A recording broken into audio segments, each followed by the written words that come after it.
Welcome to the follow-up after show, kind of a web extra to viewers that watched the big show. It ran from 8 to 8:30 on Tuesday night. There were a few things maybe we didn't get to, so this kind of gives us a little additional information for the viewers. Again, we have Shay Manawar with the Anderson Economic Group, former Delta grad, by the way. Yes. And Chris Douglas, economics professor with U of M Flint. So Shay, I'll come to you. A couple of things maybe we didn't talk about coming out of COVID. The dealerships were trying to get some traction. Just when they're getting maybe some traction, it kind of goes to a halt. So there really wasn't that, as you call, some sustainable growth with the dealerships. So talk more about that. Absolutely. So what happens during the pandemic year 2020 was not just that dealerships were unable to get enough cars on their parking lots. Supply chain issues started to occur. There was a significant amount of chip shortages, so there were not enough parts for manufacturers to complete what we call a finished product. When that didn't happen, dealerships did not get enough cars, but then the demand was increasing, so there was a pent-up demand that led to increase in average transaction price. One of the major factors, if not all. And that helped dealerships, small, medium, large, any size, grow their business, and revenues went up. But what we start to see now is that trend is going back to what it used to be before COVID. A couple other things that is also happening.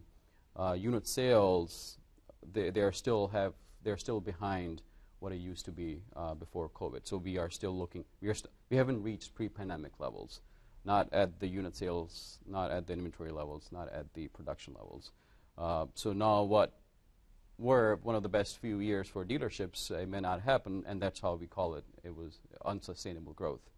And now if we have another event such as the UAW strike, I suspect that dealerships will be looking at their income statements and balance sheets and making adjustments accordingly. Sure. We keep hearing about the chip shortage, and are we ever going to get past that? We keep hearing that more American companies need to produce their own chips, and I'm not sure we're there yet, right?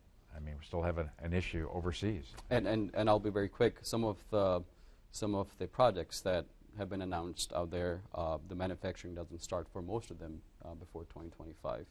So yes, there are announcements, there are projects, there are promises, but then the actual manufacturing starts in the next few years. That means what we see in terms of actual growth may not happen in the next 10 years plus.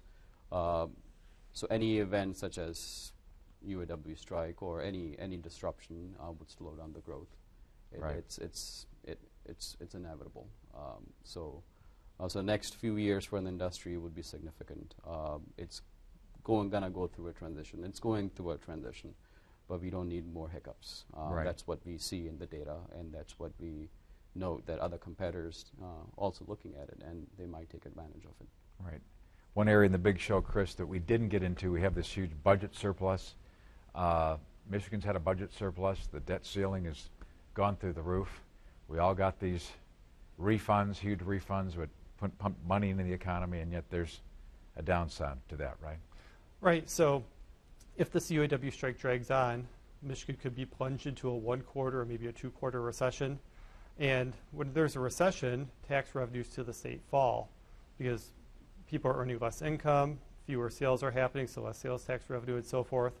Well, if there's a big budget surplus, you could use the surplus to plug that shortfall in revenue, but the problem is most of that budget surplus has been spent already. It's what was used to fund the so-called pension tax repeal, universal pre-K. A lot of that surplus went out to subsidize battery plants. So the question is, how much of that surplus is left over to backfill any loss of revenue that happens if the strike drags on and the Michigan economy starts to slow down? Unlike the federal government, the state government can't run a budget deficit as far as the eye can see. The state has to balance its budget.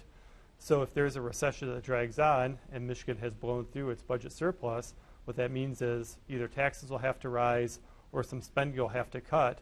Because that's what happened in 2008 during that recession. I don't think we're anywhere near that, hopefully. But that's what caused the state government to shut down for a little bit because the legislature just could not agree on what can we cut to balance the budget, which we have to do in the face of falling tax revenue. So that's the real danger of blowing through this $9 billion COVID bucks the state got is that's the nest egg the state could have used to ride out any economic downturn.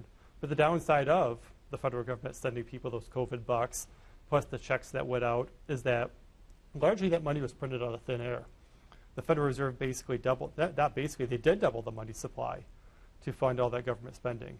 So when you have all that newly printed money hitting the economy, that outpaces the production of goods and services. That's where inflation comes from. We've known that at least since Milton Friedman won his Nobel Prize in the 1970s. But for whatever reason, that lesson was lost to time. So policymakers now are scratching their heads wondering, well, we doubled the money supply, so why are we getting inflation? Well, we know why we got inflation.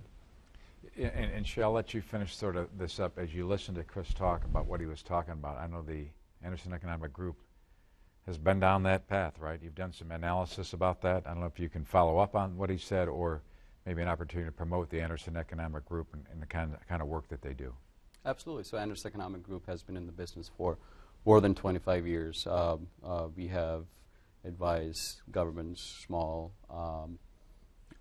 businesses. We have advised all tiers of the auto industry, including OEMs, unions, as well as dealerships. And we basically look at data, and then when we look at data, we analyze it, and when we analyze it, we advise them. And then in the past few years, especially coming out of COVID, every time you looked at data, we have advised our clients to be cautious about how spending should look like based on what we are seeing in terms of economic trends. And some economies, for instance, in other states have done pretty well. In some states, I mean, they need to make sure that they, as Dr. Chris mentioned, they have to be very cautious about how they spend money. I think spending money is more important than how we collect money at times, because I mean, you could have a very strong tax base, but if the public policy in terms of how we spend the money is not supporting growth, then any event such as UAW or COVID would impact households, and it has impacted during COVID times, and it may impact in the coming years if you're not able to figure out how to solve policy issues. And that's interesting, because on last week's show we had a couple automotive reporters on, and we talked about how, you know, Michigan just repealed right to work in the governor's administration, Governor Whitmer's administration, and the question becomes, is that going to be good for Michigan in the long run, or not, that they repealed it? Does it make us less competitive? Some people think it does by pulling right to work. And now this automotive strike is in, and so as companies are thinking about coming into Michigan, do they want this sort of union troubles? That remains to be seen. I don't know if either of you have an opinion on that. I think right to work hurts states on the margin in the sense of it's harder to attract new manufacturing facilities if there's the prospect that those facilities could be unionized. I don't think it's necessarily the largest factor that plays a role in a company's decision where to locate, but I think it certainly is a factor. Largely the biggest factor is the education level of the state plus any subsidies the state is giving. But I do think right to work, like I said, does play a role determining, all else equal, firms would prefer to locate in a state that does have right to work. Right. And we have noticed that when it comes to how we look at the footprint of the manufacturing facilities all across the U.S., southern states, I mean, some decades ago, we never thought that most of the southern states will have plants being built by not just the domestic brands, but also import brands. Right. In Alabama, Mazda and Toyota have manufacturing facilities.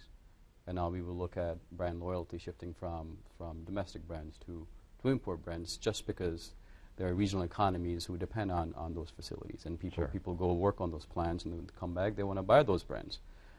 So any policy that would discourage competition needs to be relooked. Right.